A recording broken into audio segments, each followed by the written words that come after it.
What is going on, everybody? This is the Fresh Baked Goods, and thank you for clicking on another Hella Loose video. We are back again with some more Update 14 information. Team 17 released a brand new dev brief today that had pretty much all the information about the British faction and the new maps coming in this next update. And right off the bat, in this dev brief, they tell us Update 14 is coming out on May 25th. So it's not even going to be June. It's literally, as I'm recording this, 20 days from now. So less than 3 weeks. So mark your calendars. So let's jump right into it and start with the new maps. So we already knew El Alamein was coming. The other new map is Driel. Hopefully I am pronouncing that right. And they describe this as taking inspiration from the events of Operation Market Garden.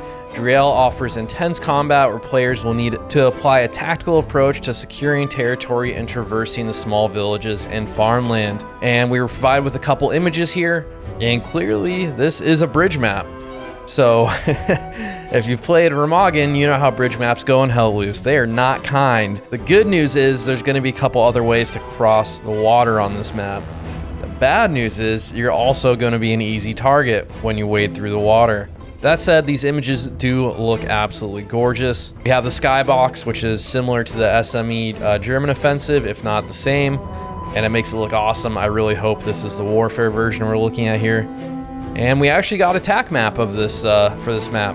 And you can see on the west side, there is kind of these little embankments and what looks to be like maybe pontoon boats there. I don't know what these little black things are on the map. I can't make them out. But it looks like there's going to be a couple different paths on that west side in between Boatyard and Brick Factory. And then we have Railway Bridge down the middle. And then on the east side, it looks like there's a long sandbar-ish thing coming out in front of gun emplacements with some land spots in between the next river portion heading north. So plenty of options to cross the river there, and it doesn't look like there's any sort of crazy elevation like a Remagen, so I'm very curious to see how this plays. But the one thing that you are going to notice is all the middle points are on the south side of the river. So I'm assuming it'll be the British starting on the south. They're going to have a major advantage on this map. But the good news for the Germans is that with the middle portion having more landmass in it, they'll have more opportunity to use airheads and drop supplies and get some red zone garrisons up there. So we're gonna have to wait and see how this one plays out. The rest of the map looks pretty open. Looks like it looks like you're gonna have your hedgerows, you're gonna have your empty fields. So the majority of the map, aside from the bridge, looks like people are probably gonna enjoy it a lot. It's gonna be very similar to the other French maps. While we already had some images of El Alamein from the previous dev briefs, we do have a tack map of it now. And this looks pretty straightforward. It's going to be east to west, and it looks like there's going to be a butt ton of valleys and elevation on this map.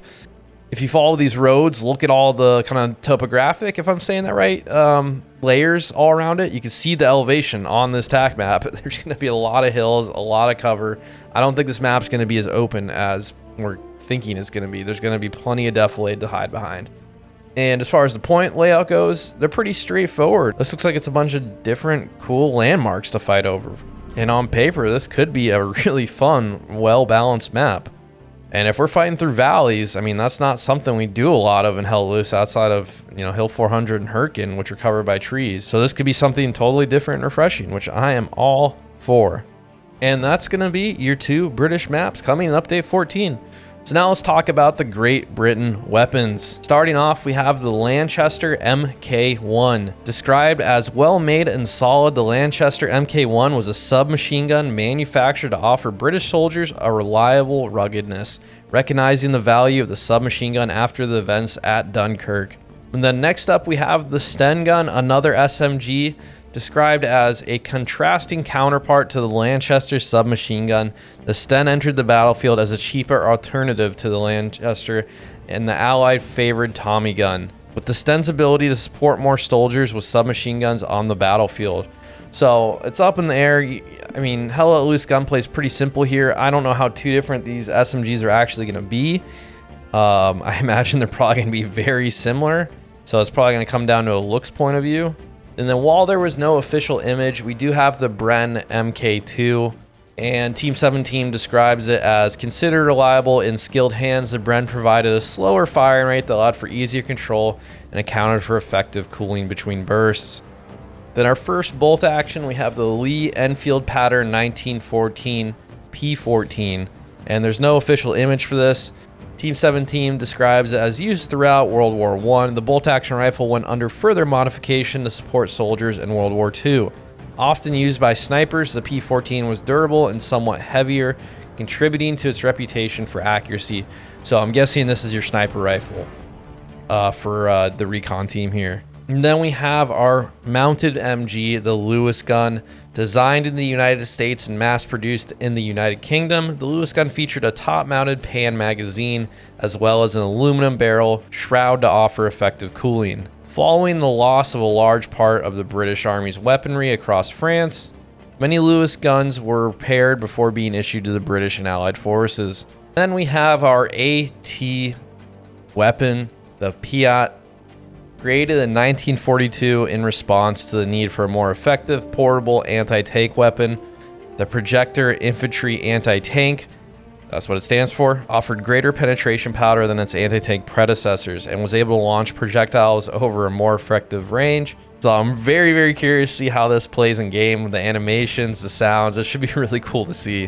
Then we have another bolt action, the Rifle No. 4 MK1, which, correct me if I'm wrong, is another Lee Enfield.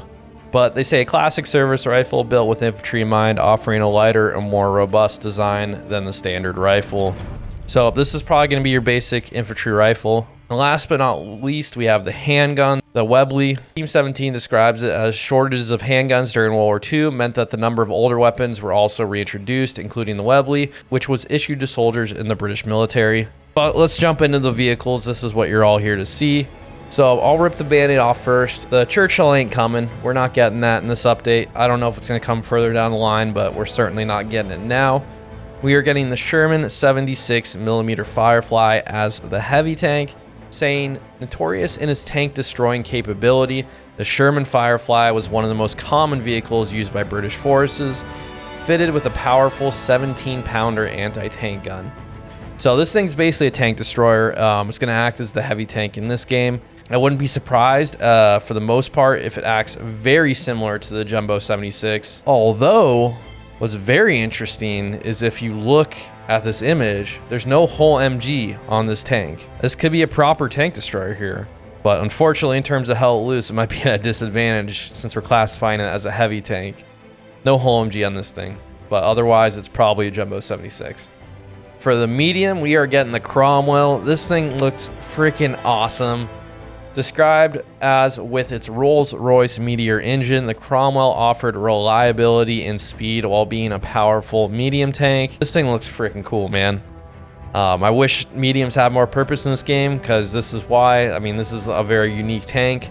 But hey, those first 5 minutes when you're fighting over stuff in the medium tanks, this is going to be really, really fun to use, I bet.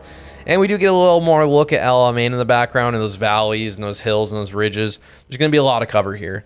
So I think tanking El Alamein is going to be a lot of fun, and I cannot wait to do it in the Cromwell. And also you get a little sneak peek of the Bedford transport truck in the background of this. And then while we don't have an official image of it, they did inform us on what the light tank will be. It's going to be the Trecharch. And I'll put the Wikipedia image in here. This thing's a little guy. Look at this little thing. This will be fun to cruise around El Alamein with, I'm sure. I don't know how much good it's going to do on the bridge map. It doesn't look like there's a whole MG on this thing, but I may be wrong on that. I'm just going off of what I'm looking at. So I imagine this will be pretty close to the T70 and how that operates. And then for the recon, forgive me if I pronounce this wrong, we have the Daimler. And if you ever played Postscriptum, this thing is in there. It is a freaking beast in that game. It zooms around. And honestly, it looks like the cool... I'm going to say right now, this is definitely the coolest recon car we have in Hell Loose. This thing looks like a little beast. I think it's going to be a lot of fun to be driving over dunes and shit. And then we did get a look at some of the infantry. First off, we have the commander here wearing a raincoat for some reason in the desert. So that'll be interesting. Hopefully he gets another outfit with some shorts or something like that. And then we do have the regular infantry. These guys are looking fly. They're looking cool. Again, I hope we get some outfits with some shorts for the desert, but overall looking great. And that's basically it. This is everything we got in this dev brief for the British coming out. So I know We didn't get official images of every single thing, but this is a lot of information. It's probably the biggest debrief we've gotten since the Russians came out. So it's been a few updates. It's been a long time, probably a year. So it's really refreshing to get this much information about an update coming out. So hopefully there's going to be a PTE where we get to try all this, so I'll have to keep an eye on that. But I'm excited for this. This looks cool. I think North Africa is going to be great. I think it's going to be a fun map. We'll have to wait and see how the bridge map plays. Hopefully they took their learnings from Remagen and applied it here. Otherwise, this is going to be like never showing up in map rotations. But I don't want to speculate too much. I think it's going to be fun. This looks great. I'm excited for the bridge to get here. So mark your calendars. May 25th. It's coming out. Let's all be there. Let's party.